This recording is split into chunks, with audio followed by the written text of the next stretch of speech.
Hello there, this is the Hidden Hermit. Here's the 5 of Swords. Uh-oh, it's a 5. Be careful. And, you know, I think it might be worth me just deliberately just giving you a very generic overview of the 5 of Swords. So when you think about the 5 of Swords, in the top deck, it's the Lord of Defeat. But you think about change, adjustment, destruction, sadness, indecision. You know, you have this cheeky chappy here that's got these 3 swords and these 2 folk that have laid their swords down. A cracking image there, but I'm not here to talk about the Waitesmith or the generic, that's the wrong word. I'm here to show you the 5 of Swords from the Night Sun deck, and boom, look at this. Look at this. This is a cracking image. I love it. I absolutely love it. It's incredibly evocative. I mean, you can think about the later swords, the Gemini run, if you like. So the 8 and the 9, for example, and you kind of get that vibe from this card as well. But yeah, so let's have a look at this. The 5 of Swords from the Night Sun. So first of all, the Night Sun likes to have these rays, trying to illuminate the focal point, and the focal point is here, this fella's mind. You know, we are in the suit of swords, so I think that very much tells us that it's all to do with the mind, all to do with what's going on inside your head. So the sense of defeat, the sense of laying down your arms, is not because you've been inflicted a mortal wound or anything like that. It's because of what's going in your mind.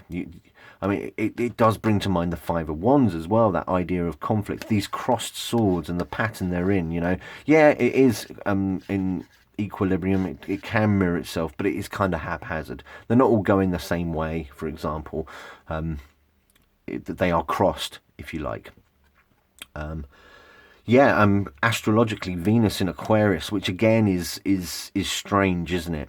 When Venus, with her earthy energy, meets up in an air sign, she isn't particularly at home. I personally feel. I mean, you know, if you're thinking of William Lilly and Ptolemy, there's nothing to suggest that Venus is particularly unhappy in an air sign, or specifically Aquarius. No, not at all. But Aquarius is the domain of Saturn.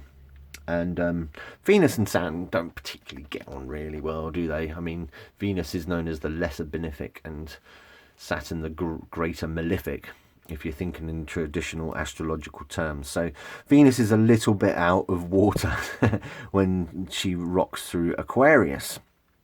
So the Venus influence in the 5, I think, is very diminished. Very diminished. You do have this interesting, you have these flowers popping up in the Night Sun all of the time, but in the 5 of Swords it has not flowered. It's still a bud there, which is again very interesting. I also find it interesting that this chap here is kind of muddy, so he's gone through conflict, he's had that battle, if you like, and so that's where I believe you get that sense of defeat. I think that's fair. Yeah, now the interesting thing here is, and let me see if I can get this to focus, look at the top of his head there. You've got this eye peeking out from the crown of his head, which is interesting. You know, you might presume that that's his third eye looking upwards, perhaps, maybe. I don't know, but I don't think the 5 of Swords is about intuition or that higher clarity. It is about what's in your head, what's in your mind. Some of the keywords from the Night Sun book include a new point of view, which is interesting. I think that's illustrated by that eye and the fact that it's looking out the top of his head. What else does it say? Let me think. Crisis, remorse, and loss, and also perfecting, which is an interesting one. I mean, perfection, I think, is an Aquarian trait. If you've got a dignified, strong Aquarian makeup, perfection is indeed in there, I believe. When you think about the 5 as well, you're thinking about passage and a means to an end, an ideal that destabilizes, which is interesting, and renewal. Now, I do think the 5 of Swords in general is a quite complex card. I think the 5 of Swords in the Night Sun does add more to that complexity, to be fair. But then, having said that, you know, You turn it over and boom, you just get this very arresting image. You get the vibe straight away.